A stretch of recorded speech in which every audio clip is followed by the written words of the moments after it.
अस्सलाम वालेकुम नाज़रीन, मैं हूं आपका मेज़बान गुलाम मिर्ज़ा भुट्टर। आप लोग देख रहे हैं 9 न्यूज़। नाज़रीन, हमारे प्रोग्राम का नाम है पार्लियामेंट से पाकिस्तान। आज हमारे प्रोग्राम का मौजू है कब्ज़ा माफिया, जिसके ऊपर बात करने के लिए आज मेरे साथ मौजूद है गुलाम कादिर खान बलोच। अस्सलाम वालेकुम बलोच साहब, क्या हाल है सर आपके? दुआ चाहिए, अल्हम्दुलिल्लाह, शुक्र। बलोच साहब, क्या कहते हैं कि हम कब्ज़ा माफिया से कैसे निजात हासिल कर सकते हैं?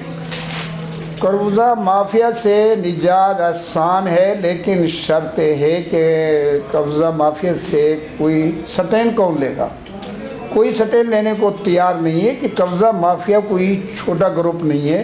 उसमें रेवेन्यू वाले भी हैं, उसमें जंगलात वाले भी हैं, उसमें टोटल वकील है, उनका रोज़गार है, केस चलते हैं। जान छुड़ाने का एक ही तरीका है, जो प्रॉपर्टी कोई कहता है कि ये मेरी ये कागज़ है, झूठे सच्चे बना के फिर रहा है, उस प्रॉपर्टी का रेवेन्यू जड़ा है वो ख़जाने में जमा कराया जाए। वो प्रॉपर्टी जड़ी है गवर्नमेंट अपनी तवील ले ले, रिसीवर मुकर्रर करके, अगर वो आखिरी एंड तक वो प्रॉफिट जमा ख़जाने च होता रहे, जब प्रॉपर्टी का एंड आखिर सुप्रीम कोर्ट फैसला करेगी जेने हक विच, और रेवेन्यू भी उसको मिल जाएगा। बलोच साहब, ये ना मुराद है सरकारी ज़मीन ते कब्जा की बैठे, तो इन्हों को क्या मैसेज देंगे, एक क्या की बैठे?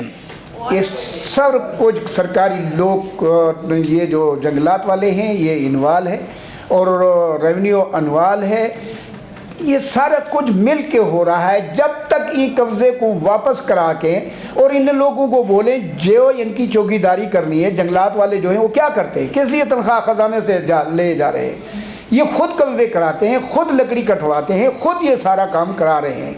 कोई ये नहीं है कि कब्ज़ा किसी ने किया हुआ है, ये कब्ज़ा खुद कराते हैं। उस वाले किधर गए होते हैं जहाँ बिल्डिंग बन जाते हैं या उसके ऊपर खेती हो जाती है, वो अपने नाम करा लेते हैं, बाद में इनको पता चलता है कि वो प्रॉपर्टी में कब्ज़ा कर गया।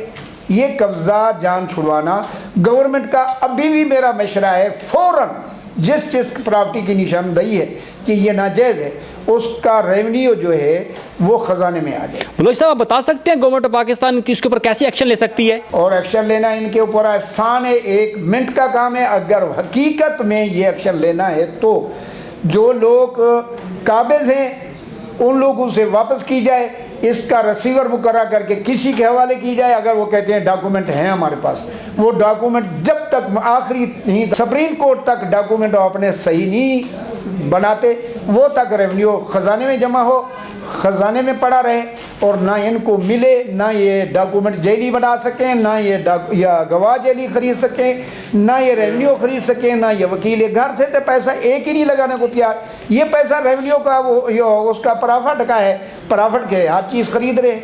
बलोच साहब, ये जितने भी कब्ज़ा माफिया ग्रुप हैं ये सियासी पनाह ले लेते हैं, आप इस पर क्या कहते हैं? जब इनके पास कब्ज़ा नहीं होगा, जब इनके पास रेवेन्यू नहीं होगा, प्रॉफिट नहीं होगा, तो कैसे पनाह लेंगे? कोई पनाह नहीं ले सकता।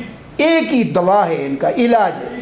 जो प्रॉपर्टी जहाँ कहीं प्राइवेट है या सरकारी है, जहाँ भी केस चल रहे हैं, सवेरे इमरान खान को सटेन लेना चाहिए कि तमाम प्रॉपर्टी के जो तनाज़े चल रहे हैं उसका रेवेन्यू गवर्नमेंट जमा हो, जब तक आखिरी फैसला नहीं आता। इमरान खान कैसे इनके ऊपर एक्शन ले बता सकते हैं? है कि वो अपना चीफ जस्टिस को इन्वॉल्व करे और इसके ऊपर कानून बना दें कि जो प्रॉपर्टी का तनाज़ा होगा उस प्रॉपर्टी के, ये बंदे नहीं मरेंगे। मैं एक खुदा की कसम कह रहा हूँ, जो बंदे मर रहे हैं ना, फलां जगह में प्रॉपर्टी तनाज़ा था, इतनी मर गए, फलां जगह पे इतनी, नहीं मरेंगे। क्योंकि उन मरने वाले को, मारने वालों को उम्मीद होती है कि हमें करोड़ रुपया सालाना प्रॉफिट आ रहा है, हम जज भी खरीद लेंगे, हम पटवारी भी खरीद लेंगे, हम पुलिस भी खरीद लेंगे, सियासी फना पना ले लेंगे, सियासी के आगे गाड़ी पे बैठ के वोट खरीदते हैं। ये सारा कुछ निज़ाम जो है ये रेवेन्यू कर रहा है। जो कब्ज़ा माफी ग्रुप है वो रेवेन्यू सरकारी रकबे को कब्ज़े करके उदा जड़ा प्रॉफिट आ रहा है वो इस्तेमाल करके बंदे भी मार देते हैं आसानी से, कब्ज़े या कत्ल से आज़ाद हो जाते हैं और सब कुछ हो जाता है। जब हुकूमत पाकिस्तान के ऊपर एक्शन लेती है उस वक्त तो कहते हैं कि आप हमारे से सियासी इंतकाम ले रहे हैं, इस हवाले से आप क्या कहते हैं? कोई सियासी इंतकाम नहीं है। अगर डॉक्यूमेंट उनके सही नहीं है तो वो अदालत ही फैसला करेगी।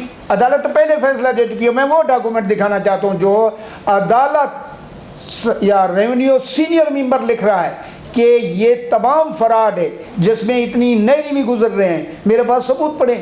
दिखा सकता हूँ। आप जैसे शहरी जो हैं वो बाहर आ जाते हैं, उनके हक में नारे लगाते हैं जी हुकूमत ने इंतकाम लिया है, ये तो बहुत शरीफ इंसान था, इसने तो सरकारी ज़मीन पर कब्जा नहीं किया था। इस पे आप उन शहरियों को क्या मैसेज देंगे? टोटल जो है मेरे बेटे, मैं आपको बतला दिया है, वो हराम का पैसा जो है, इसीलिए ये नाच गाने हो रहे हैं। हम नारे मारने को भी तैयार हैं, हम सब कुछ करने को।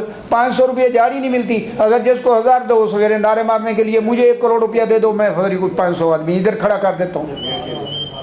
सुना, ये सारे नारे मार रहे हैं उस पैसे के ऊपर जो हराम का पैसा है, जो इनके खून पसीने की कमाई है ही नहीं। इनके पास जाती पैसा है, ये अपनी घर में रोटी नहीं खाने को तैयार, रोटी घर की ये खाने को तैयार नहीं है, वो भी हराम की इनको ज़रूरत है, वो कहीं से आ जाए। सिर्फ 2 अल्फाज में, 2 टोक अल्फाज में बता देंगे इस मसले का हल क्या है? मसले का हल यही है कि ये जितनी प्रॉपर्टी या प्राइवेट है या गवर्नमेंट की है, इनके जितनी तनाज़े चल रहे हैं, ये तमाम प्रॉपर्टी का रेवेन्यू रोका जाए, इनका प्रॉफिट रोका जाए। खुदा की कसम करके कहता हूँ, चीफ जस्टिस को भी, वज़ीर आज़म को भी, चीफ ऑफ आर्मी को भी, खुदा की कसम, अगर 50% जो कत्ल हैं वो ख़त्म ना हो गए, दहशतगर्दी ना ख़त्म हो, तो मुझे चौक में गोली लटका दे। वकील कहेंगे हम मर जाएंगे, वकीलों का तो रोजगार बंद हो जाएगा। फिर ये अगर वो मरते हैं तो फिर ये काम चलने दो, फिर जो कब्जा करता है उनको करने दो। ये ज़रूर करना पड़ेगा, जब तक ये नहीं होगा वो तक मामला हल नहीं हो सकेगा। बलोच साहब, इस वक्त आप क्या अपील करते हैं हुकूमत पाकिस्तान से? हुकूमत पाकिस्तान से अपील करता हूँ कि जो ये आपने वो बनाए हुए हैं, क्या नाम है, ये शिकायत सेल, ये कोई काम नहीं कर रहे, ये मुखालिफ काम कर रहे हैं।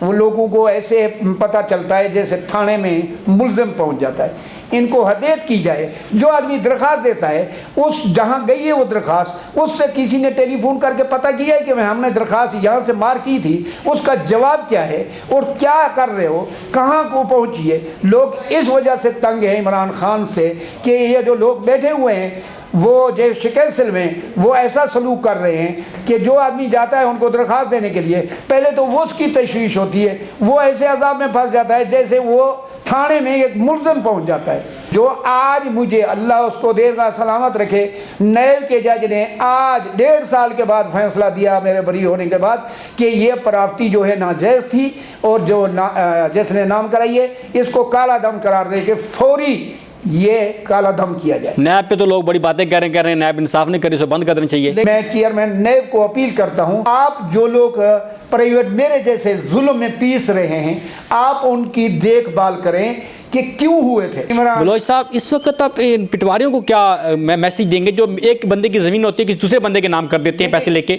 बेटे, ये गुनाह है, इनके शदीद गुनाह हैं, ये कत्ले में भी शामिल हो जाते हैं, क्योंकि इनकी वजह से नाजायज़ भाई को लड़ाया हुआ है। एक भाई को फ्रॉड दे दिया, दूसरे को पीछे दे रहे हैं, ये आपस में भाई लड़ते हैं, फिर कत्लाम होते हैं, जिसमें पुलिस भी रहती है, वकील की रोज़ी खुल जाती है, सियासी लोगों के घर में जल से वहाँ बैठे होते हैं लोग। कोई ये सारा धंधा जो है पटवारी से शुरू होता है, जो किसी को फ्रॉड दे रहा है, किसी को नहीं दे रहा है, वो उसी मुश्तरके। क्यों मुश्तरके भाई? मुश्तरक उसी वक्त जुदा कर दे जब उनका वालिद फौत होता है, उनको सारे को तकसीम कर दे। नाज़रीन, इसके साथ ही मुझे और अब्दुल कादिर बलोच को दीजिएगा इजाज़त। आपका, मेरा और पूरे पाकिस्तान का अल्लाह निगहबान। सलाम पाकिस्तान। Thank you Bloch.